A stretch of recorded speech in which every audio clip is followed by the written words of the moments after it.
కేంద్రం కొనుగోలు చేయాలి.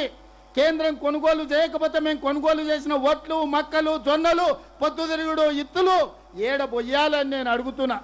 అందుకే ఈనాడు కిషన్ రెడ్డి గారికి విజ్ఞప్తి చేస్తున్నా.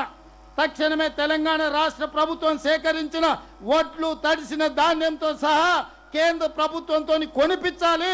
మా మొక్కలు, మా జొన్నలు, మా పొద్దుతిరుగుడు ఇత్తనాలు కేంద్ర ప్రభుత్వం కొనుగోలు చేయాల్సిందే. ఆ బాధ్యత కిషన్ రెడ్డి గారు తీసుకోవాల్సిందే. ఒకవేళ కిషన్ రెడ్డి గారు ఆ బాధ్యత తీసుకోకపోతే జూన్ 15 తారీఖు తర్వాత మీ పార్టీ ఆఫీస్ దగ్గరనో మీ ఇంటి దగ్గరనో తీసుకొచ్చి అవి పోయడం జరుగుతుంది. కేంద్ర ప్రభుత్వం మీద యుద్ధమే ప్రకటించడం జరుగుతుందని నేను ఈ సందర్భంగా కిషన్ రెడ్డి గారు చెప్పదలుచుకున్నా. ఈ రైతుల అనాథలు కాదు, తెలంగాణ రైతులు దిక్కులేని వాళ్ళు కాదు. తెలంగాణ రైతుల పక్షాన గొంతు విప్పే గలమే లేదని మీరు అనుకుంటే అది మీ అమాయకత్వమే. ఈనాడు ఈ తెలంగాణ రైతాంగం పక్షాన వాళ్ళ సోదరుడు రేవంత్ రెడ్డి నడుం బిగిస్తాడు.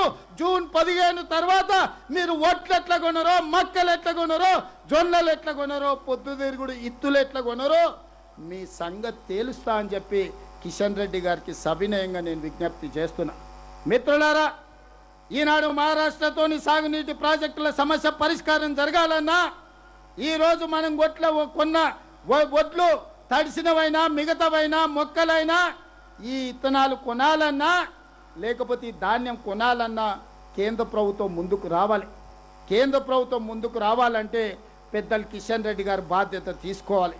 కిషన్ రెడ్డి గారు బాధ్యత తీసుకోకపోతే తెలంగాణలో తిరగడానికే కిషన్ రెడ్డి గారికి సమస్య అవుతుందని నేను ఈ వేదిక మీద ఉన్న వారికి సవినయంగా నేను విజ్ఞప్తి చేస్తున్నా. అందుకే మిత్రులారా,